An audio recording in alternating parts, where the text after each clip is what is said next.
Hi, welcome to the Recovery Daily Podcast. I'm your host, Rachel Abbasi. I'm a grateful recovering alcoholic and stroke survivor.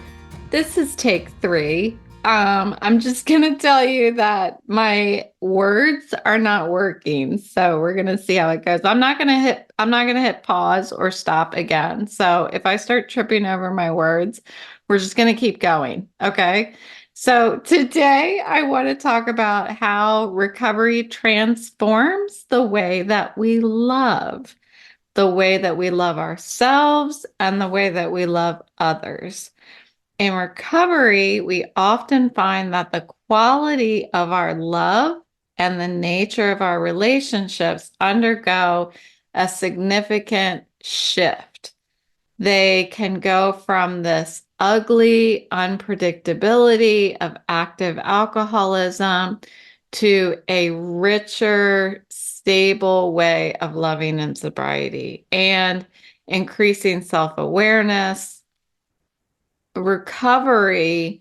Now, specifically, I'm talking about sobriety, but I have noticed, and I think this is what I wanted to talk about today, that it's more recovery in the face of any adversity that helps relationships. I feel like, so I'm going to talk about that and the difficulty involved in all of that, but how really that our relationships getting stronger through this is really a gift.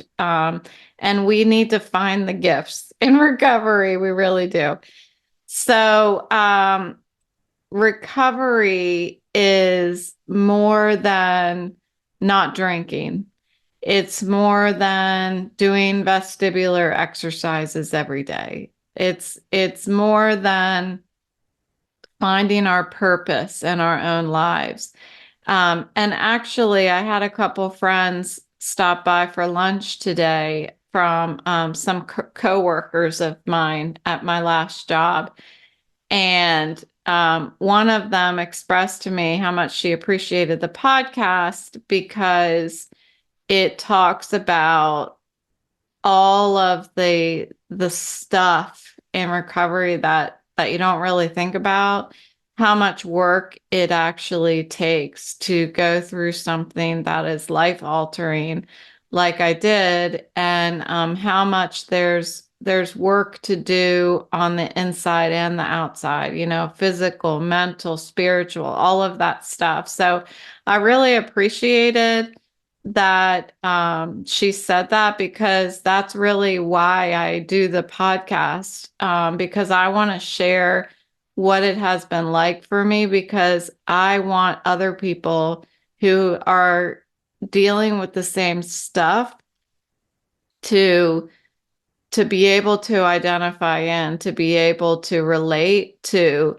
Yeah, it's hard. It's not just going to therapy. It's not just picking up some hobbies to fill time. So it's a lot more than that. And one of the aspects of it is it gives us a space where we get to rediscover how to truly care for and connect with others. And of course, with ourselves. That's a big part of it too. And how can we connect with others and love others if we aren't connected and understanding of our own feelings and thoughts, and suffering and struggles? So this is a gift of recovery, actually. Unfortunately, what I keep being reminded of in my recovery is that I only get to connect with others in small doses, or my symptoms will come barreling back as they have been for the past couple weeks. So, those of you who are paying close attention, I missed a couple episodes over the past 7 days. I think I missed Friday and Sunday night. And that's because I'm doing too much. because I've been pushing myself too hard. And I thought that as a result of vestibular therapy that I was starting to feel better. So what does Rachel do when she starts to feel better? She doesn't increase slightly what she's doing. She just increases everything. And I had decided that I was going to start inviting somebody to lunch once a week. So I was doing pretty well at that. I did it twice, I think. And it turns out that with all of these therapy appointments, my chiropractor, my doctors, that it's just too much. It's not working for me. My symptoms started coming back pretty heavily. So I've been feeling very, very much like I've got the grizzly head, like my head has been shookened. And so I got to slow down again. And yeah, is it frustrating? Absolutely. It's absolutely frustrating, but I gotta slow down now before it gets any worse.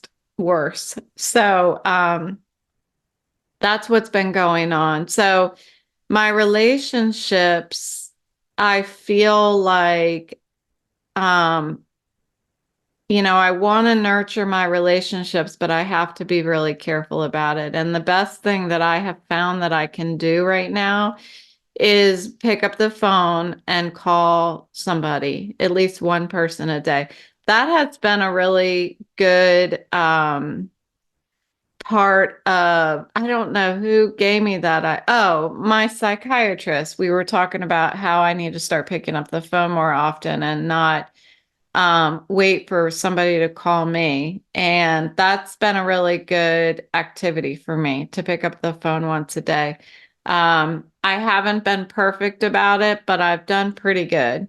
So I'm going to keep doing that. That's something that has not impacted my symptoms because I can just close my eyes. It's just like this podcast. I can do the whole thing with my eyes closed if I need to, but it's the preparation before I actually hit record that is more difficult for me if I'm having a lot of symptoms. So, okay, so I have gotten to learn love in recovery, and I was way off. If you asked me what love was when I was still an active alcoholic, I was out there drinking, I would have given you a much different answer than what I would say now. I mean, my motherly love, I nailed it. I don't think I don't think that has changed at all, in my opinion. The rest, not so much. Like, I feel like I had a lot of room to improve being a friend, being a girlfriend, being a sister and a daughter. I had a lot of room for improvement. And as an active alcoholic, I thought, for example, my deep empathy for others, which I always prided myself on being so empathetic to others, I thought that that was a demonstration of my love. But I've come to understand that this over empathizing was actually um, not demonstrating any love towards the person who whom I felt bad for, but I was not practicing the love that I needed to give myself. So over empathy meant that I was taking on others' pain. And I felt like it was like, well, this is just how much I care about others. And sure, I do care about others that much, but I'm not helping anyone when I'm sitting around in grief. And that's other people's grief. it's theirs. It's reserved for them, and it's not my experience. It's their experience, and I need to let them have it.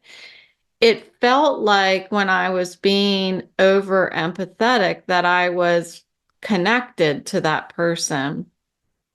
But really, it was another form of isolation. It was a self-inflicted emotional pain. I would sit, I think I've shared about it before. Like, I recently, like a month ago, felt so bad for one of my friends for losing her husband to suicide that I didn't sleep at all one night because I just sat in her pain. And I'm not going to pretend to know exactly what she was feeling like, but I felt that whatever pain I created in order to empathize. And it wasn't helping anybody or anything. So it certainly wasn't helping myself either. So when I talked to my psychiatrist about it, she's like, there is, pay attention to where that line is, where you're being empathetic, but you're not being overly empathetic, because it's not healthy. So I I practiced it. I put that to good use recently. I guess maybe a week after she told me about being really cognizant of that line between empathetic and being overly empathetic, and it really helped me. So, this is a first. I need to take a drink of this water, or I'm gonna keep having a something in my throat.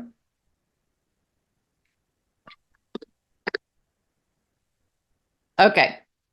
So, over empathy can be draining, even if it's not just keeping you up all night. It can be draining, and it doesn't leave room for us to nurture our own needs. So, true empathy is balanced. It allows us to support others without losing ourselves in the process.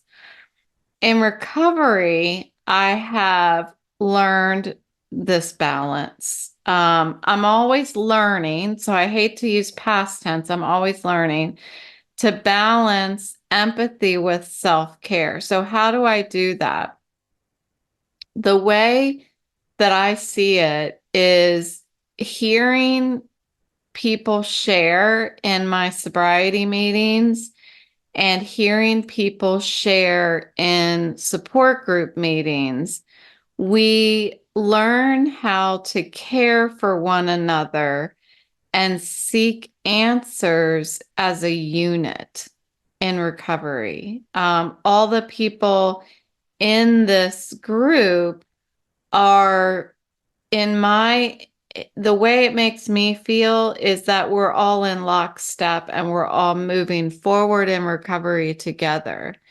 And so we hear each other's shares. We're seeking answers for us as a unit, while also leveraging this joint experience to care better for myself, to love myself better and strengthen my recovery. The adversities that we face, like dealing with stroke, battling with alcoholism, or managing mental health challenges, forces us to prioritize our well-being. And this teaches us to love ourselves in ways that we most likely neglected before. And it seems like a terrible lesson. It really does. But it's effective.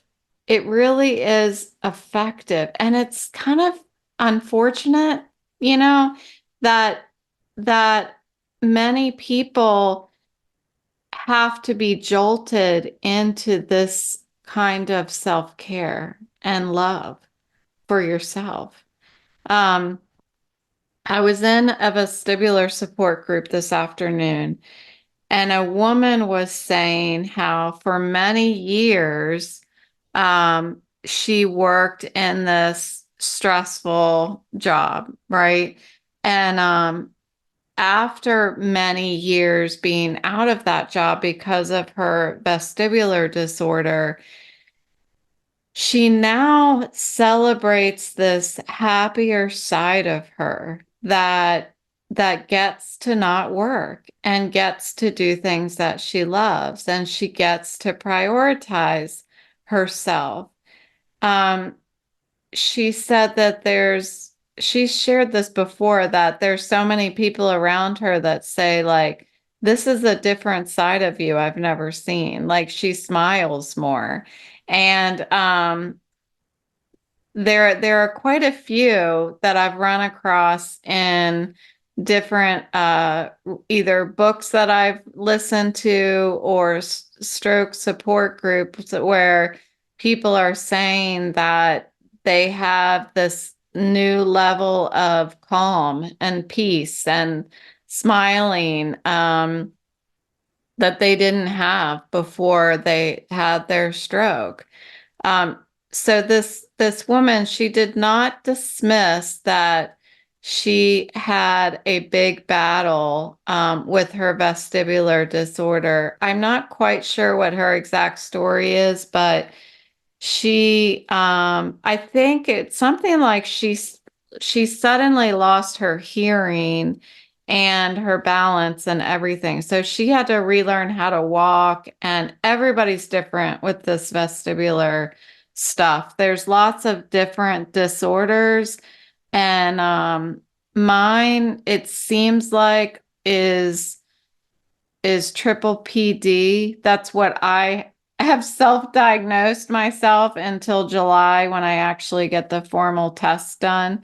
But there's also lots of other stuff like Meniere's disease, and I don't even know enough to list them right now, but all of the symptoms are very different. Anyway, she really had a time of it when she had to leave work. It seems like a lot of us don't leave work soon enough, that we wait to be miserable before we put our health first, which is exactly what I did. I didn't leave work until I literally could not look up from the ground because I was in so much pain.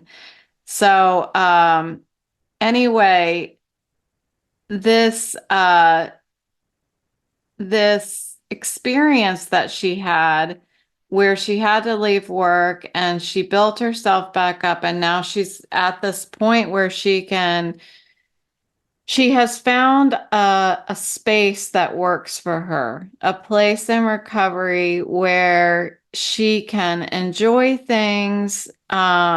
She's leveled off where she can enjoy things, but also keep her symptoms at bay. And she talked about, which I thought was really interesting, she talked about being careful because if she does something, she could actually, like if she triggers her symptoms, she could lose it all again. She could lose her ability to walk again and all of this stuff. And that really resonated with me because it seems like for me, when I push too hard, I regress drastically. Um, I just do a little too much and I will just be in bed for a week. And I'm hearing a lot about that in vestibular support groups. So, anyway, I am learning to figure out where that leveling off for me is. And I certainly have been learning to love different sides of me that I never really got to know before all of this happened. I My creative side is certainly flourishing right now, and there's no doubt about that, and I love that.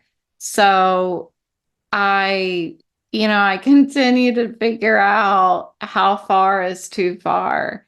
And I'm a glutton for punishment. I keep pushing myself to the over the edge, and I have to build myself back up again. So I'm definitely went over the edge again, and I'm trying to rest again. So if I ever skip a day, that's why, because my symptoms have gotten bad and it's not worth it for me to risk my symptoms in order to do a podcast episode. In the beginning, I was doing them anyway because I was so desperate to talk, to share my experience. Now I feel like I definitely feel guilty when I miss an episode, but I have to remember that I put this whole podcast job on myself. It's not like I have a boss that's requiring me to do this podcast. I'm doing it for myself. I'm doing it for my recovery. And I'm doing it to help others. And I'm not going to help anybody if I'm miserable. So I have to know when to say when and to not do an episode, um, once in a while. So anyway, an episode every day, I think we can all agree is a lot, but meh, I do it. So, all right. So I've talked a lot about my relationship with myself. So, what about my relationship with others? And the nature of my relationships has transformed significantly. Before recovery, and I'm talking about sobriety, my connections were often based on mutual struggles, shared pain, self-pity. This happened to me. Oh, it happened to me too. Let's go drink. You know, um, we gathered and drank under this goal of fun, but really, it was about escaping from where I was in my life. Half of the experiences I can't remember, I regretted, or I just woke up and drank over it so it would disappear. Drank over it until I couldn't remember it. But don't get me wrong, like when I stop myself sometimes and I romance the drink. So I try not to do this. It's dangerous for me, but if I catch myself romancing a drink, I pull myself out of it immediately. Immediately. But when I do, often it will be those times that I'm thinking of that I was carefree, immature, guzzling my wine or beers with my friends and ignoring any consequences of my behavior. Those are the memories that I'm drawn to because it's attractive. It's attractive to me to not have to care about anything, especially when I'm going through something really stressful like this recovery. One of the reasons why I started the podcast was because I started thinking about muscle relaxers. And that's a dangerous place for me to be. I was romancing muscle relaxers because I wanted an escape. I wanted to let go of any worries and I wanted it to just knock me out, is what I wanted. I wanted to just feel nothing, physically feel nothing because of my head hurting so much constantly. So when I think about those times, those relationships, like back then it felt like I just had this really strong friendships, but those friendships, those relationships died when I stopped drinking. And it makes me sad because I love those people. I still do. And I don't know why those relationships stopped. I think it was because I don't know. I hate to point fingers because what was my role in it, but what I feel like is so it's twofold. I think I could not hang out with those people because I couldn't be around drinking. It was dangerous for me. I was afraid that I would drink. And on the other hand, on their side, they didn't want to hang out with me because they didn't want to not drink. So it makes me sad that that was what came between. Really, what was so strong about our relationship um, is what came between us in the end, and I can't judge them. I just end up judging the friendship itself. And maybe it was never what I thought it was. Um, that's what makes me sad. It's a loss. I went through a lot of grieving when I first got sober because I had to let go of everything that I had known about friends and having fun. I thought I was never going to have fun again. Lots of people when they get sober think they're never going to have fun again. But our when we got together, these friends and I, our gatherings were about fun, not joy. And I have figured out the difference between the two of those. They were about no responsibilities and letting go, which then letting go was numbing myself. Um, I still love those friends very much, and I'd be lying if I said I didn't wish I could go back and do that again. But just like I wish I could be in my 20s again, it's fleeting. It's wishful thinking, it's fleeting. It doesn't serve me to think about that stuff because it's never going to happen. I can't do that anymore. And if I were to think about would I trade everything I have right now so that I could go do that? Hell no. No way. There is no way I would want to do that and give up everything that I have. So I don't pay much attention to it other than if I find myself romancing a drink for some reason, I need to share about it my next meeting so that I can make sure that I let it out of me and not ruminate on it anymore. Anyway, in recovery, we start working on solutions, working through the steps.